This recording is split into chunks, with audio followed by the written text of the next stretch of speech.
Hey folks, how we all doing today? This is JaySquatch Gaming, and I'm Jay. Welcome to Tank Mechanic Simulator. So today we're going to be restoring and learning a little bit about the Wolverine, or M10. As you can see, our subject today is in pretty rough shape, but with a little bit of elbow grease and a few new parts, she'll be right as rain.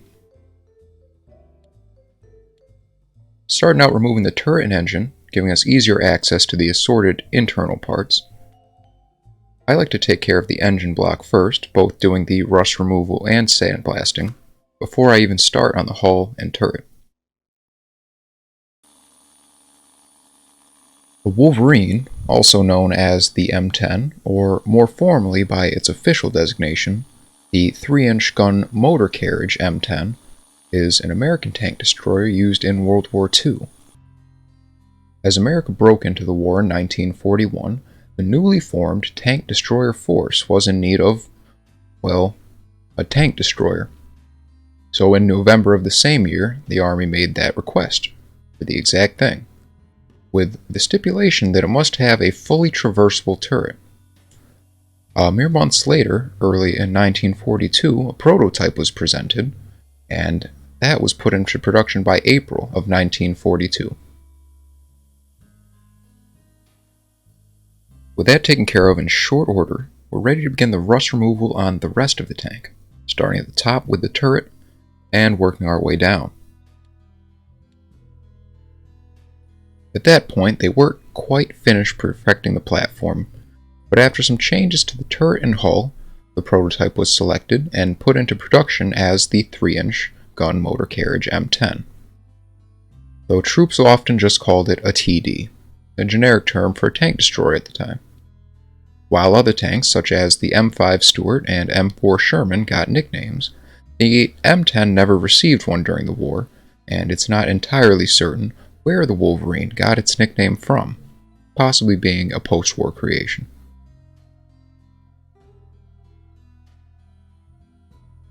Originally slated to be mounted on the M4A2 Sherman chassis, there were concerns that production wouldn't be able to keep up with demand, and an alternate model made to be fitted onto the M4A3 chassis was dubbed the M10A1 and developed alongside it. The two variants enjoyed production from September of 1942 to December of 1943 for the M10 and October 1942 through November 1943 in respect to the M10A1 model. From then on, it was in service until the very end of the war, with some even being sent to the United Kingdom, France, and the Soviet Union under the Lend-Lease program. Post-war, it also saw service in the military of several other countries, having been given as military surplus. Other countries, such as Israel and the Republic of China, also got their hands on a few of them through other means.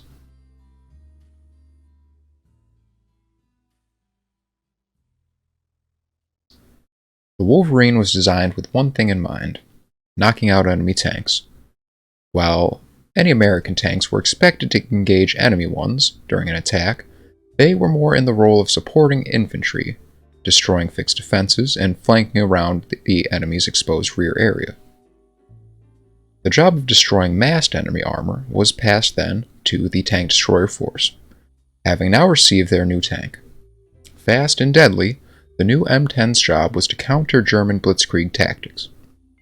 In exchange for that speed, however, armor was sacrificed and head-on conflicts were discouraged, with the charging or chasing of enemy tanks being absolutely prohibited. Instead, the tank destroyer force focused on ambush tactics, using the speed and mobility of the Wolverine to get into firing positions ahead of the German blitz. If their ambush wasn't enough to disable the enemy forces, they could again use the agility of their tank to escape and reposition, hopefully setting themselves up for a second ambush. That was the plan, at least. The Wolverine was also used in an infantry support role when the need arose.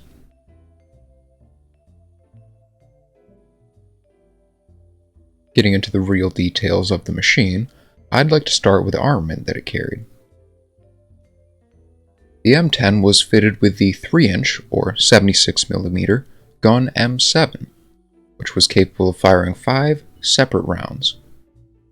Tested on armor angled 30 degrees from the vertical plane at 100 meters, the first round, the M79 armor-piercing tracer, was capable of 92 millimeters of armor penetration.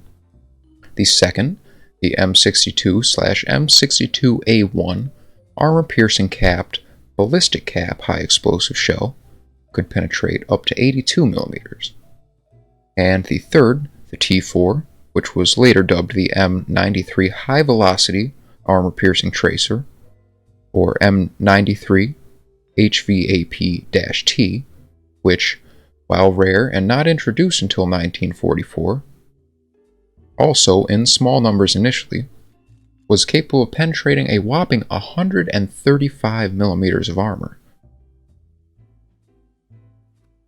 The gun could also fire the M42A1 high explosive round, used for indirect fire and support against soft targets, as well as the M88HCB1 smoke shell, which was used, to create smoke screens. These were effective in both providing cover for Allied advances and flushing enemies out of defended positions and buildings. Now, with the top layer of rust taken off, we're ready to start sandblasting, again, starting with the turret.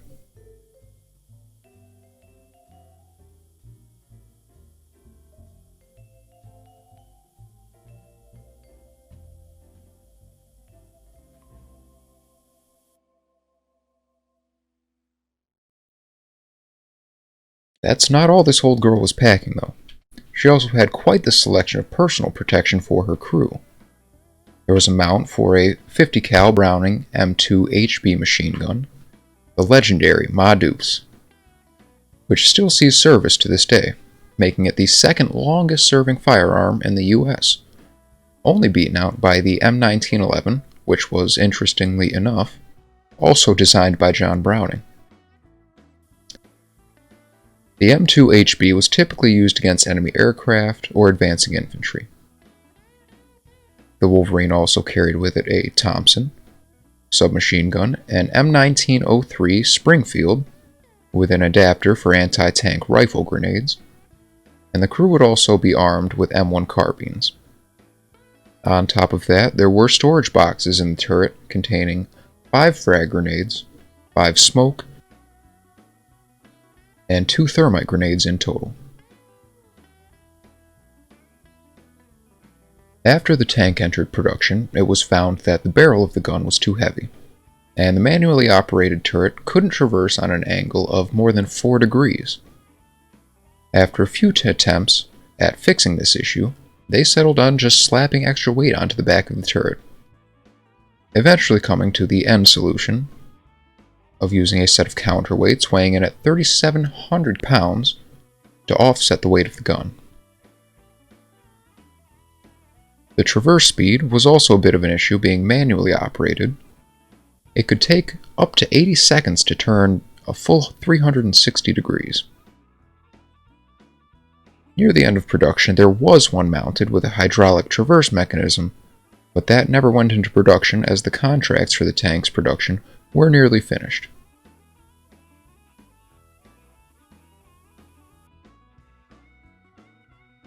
The Wolverine was operated by a team of 5, consisting of the commander, gunner, loader, driver, and an assistant driver.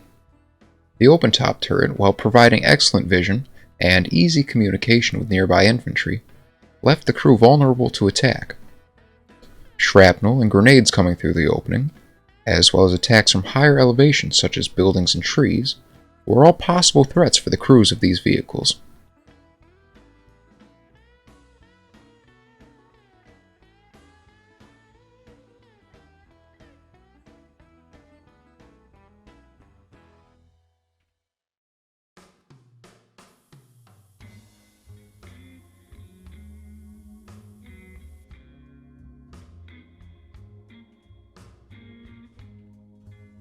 As we finish up sandblasting the tank, or tank destroyer if you're feeling pedantic, it's time to replace the missing parts. Some were already gone when we dug the old girl up, and other pieces were unable to be restored and must be replaced with all new ones, such as the tools and the seats for the crew. Before buying the new parts, we were sure to recycle the old broken ones, as the scrap will allow us to build new parts for future tanks, assuming that we have the necessary blueprints.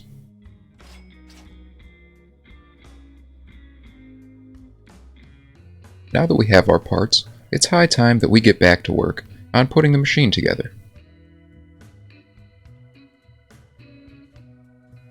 One driver of an M10 under the command of the UK was reported to have drove out of battle 3 separate times with the entire turret crew dead, 2 of which had been killed by airbursts, and the third had been taken out by a direct hit through the turret armor.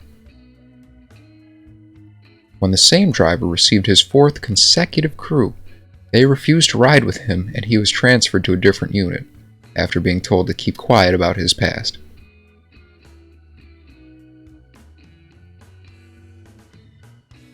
Both the M10 and the M10A1 were nearly identical, save for the engines they had.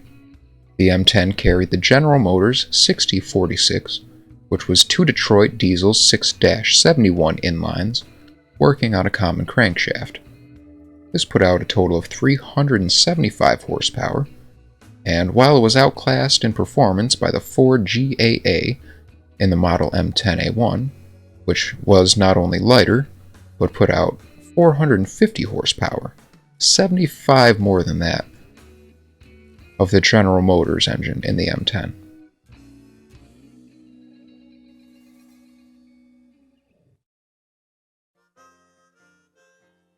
However, General Motors did have a bit of an edge in this situation, as the 2 engines worked in tandem and were capable of operating independently if the need arose. For instance, if one engine were to be damaged, it could be disconnected from the crankshaft and the tank operated using the single remaining engine, albeit at a reduced capacity. But moving slow is better than sitting still.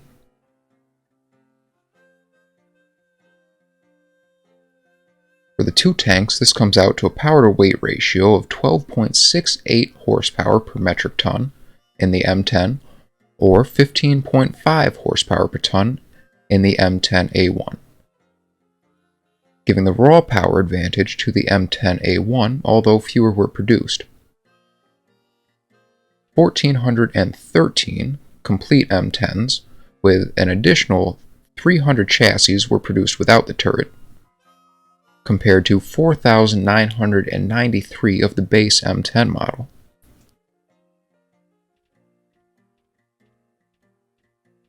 Now those 300 M10A1 chassis had a plan. They were set to be converted to the new M36 tank destroyer, which was essentially an M10 with a new turret and a 90mm gun.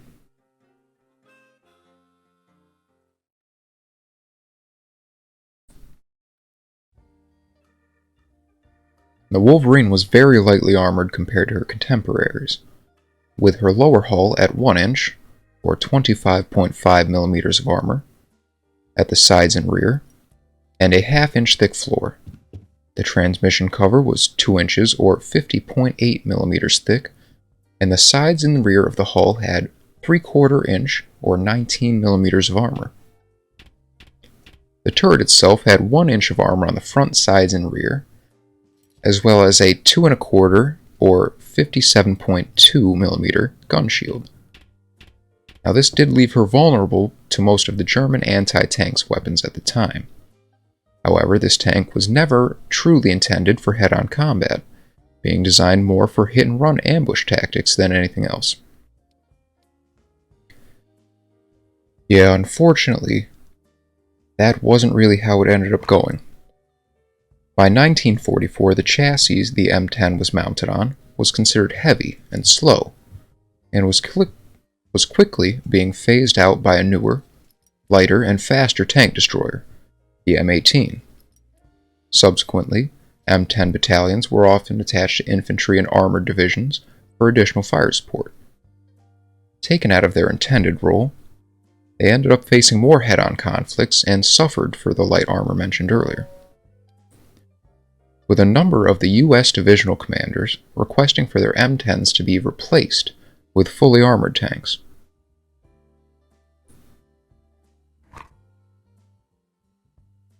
Still, while it doesn't seem the M10 truly excelled in any of its roles, the gun worked, and it worked well.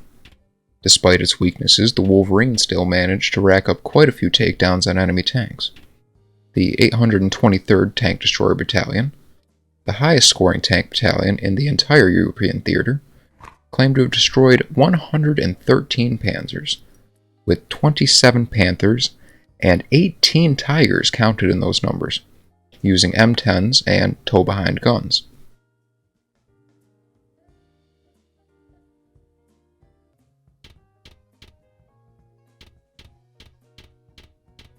I'd say things have gone pretty well. We don't have any extra or missing pieces, and the unpainted parts of the tank are ready for their primer coat. Even without most of the paint on the old girl, she's quite the sight. These American tanks have a type of rugged charm to them. That said, we'll drop the turret back on, replace the engine, and get to work painting.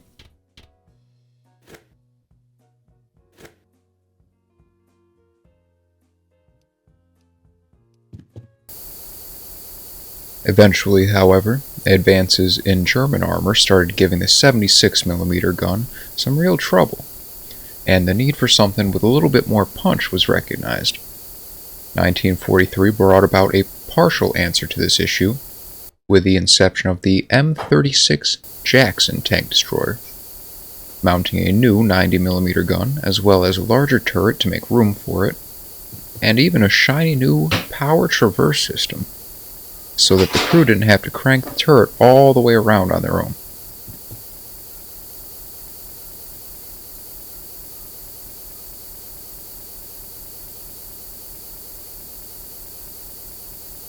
Now, only the chassis from the M10A1 were ever converted into M36s, due to the aforementioned advantages given by its engine.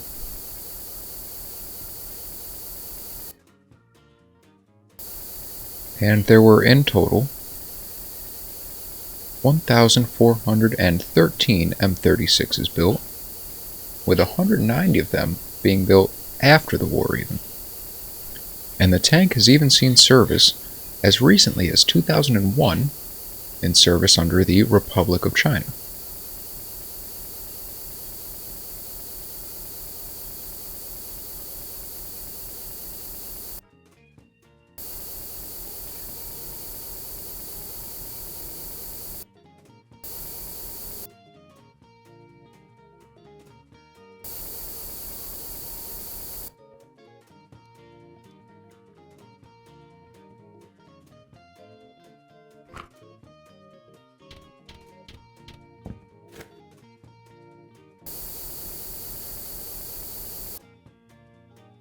The primer is on, and the M10 is ready for her top coat. It's pretty quick and painless now that the tank's all put back together. Now, I did mention that a handful of these were shipped off to the UK under the Lend-Lease program. The Brits weren't entirely happy with the performance, so they made a few modifications, the most notable of which being having to change the main armament of the M10, changing out the M7 gun previously mounted, and replacing it with the Ordnance quick-firing 17-pounder. Still a 76mm or 3-inch gun, however much more powerful, with a higher muzzle velocity. In most situations, the 17-pounder was also capable of higher penetration values, being able to get through up to 140mm of armor at 500 meters, and 131mm at 1,000 meters distance, using just their standard armor-piercing capped, ballistic-capped ammunition. Now that rivals the HVAP ammo that the M7 gun had access to, but while the HVAP rounds were in short supply during the war, the 17-pounder ammo was in no short supply at all, and was widely available.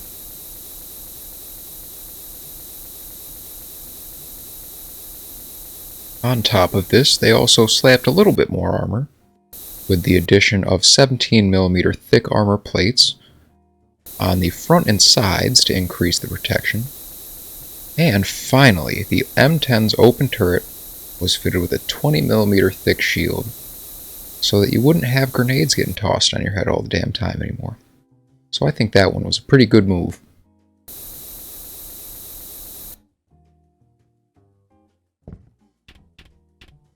The top coat's laid down and she's almost ready to go. But if you saw my previous video, you'll know that something important is still missing.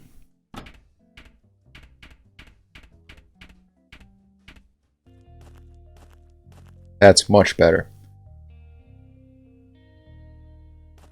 And ain't she a beaut? She's all fueled up and ready to go, so why don't we take her for a spin?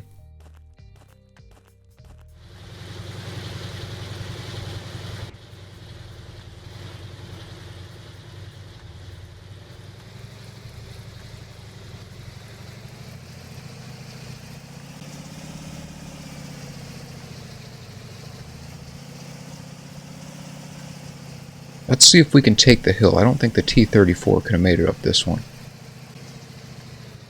Maybe. I'll have to have a look later on. The M10's definitely got a little bit more snot in it. At least that's what it seems like. Oh, hopefully we don't flip her here. Oh no, we missed it. Alright, we'll just back up. No problem, no problem. And we got a straightaway coming up after this, so we'll really be able to get her going.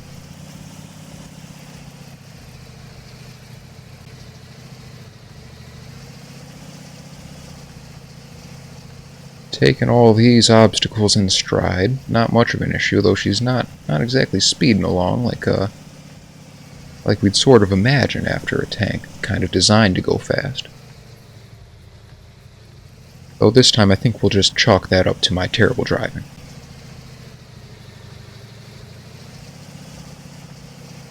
That's all I've got for you today, folks. I hope you've enjoyed the video. Like, comment, and subscribe if you did. Thank you all for watching, and as always, I'll see you next time.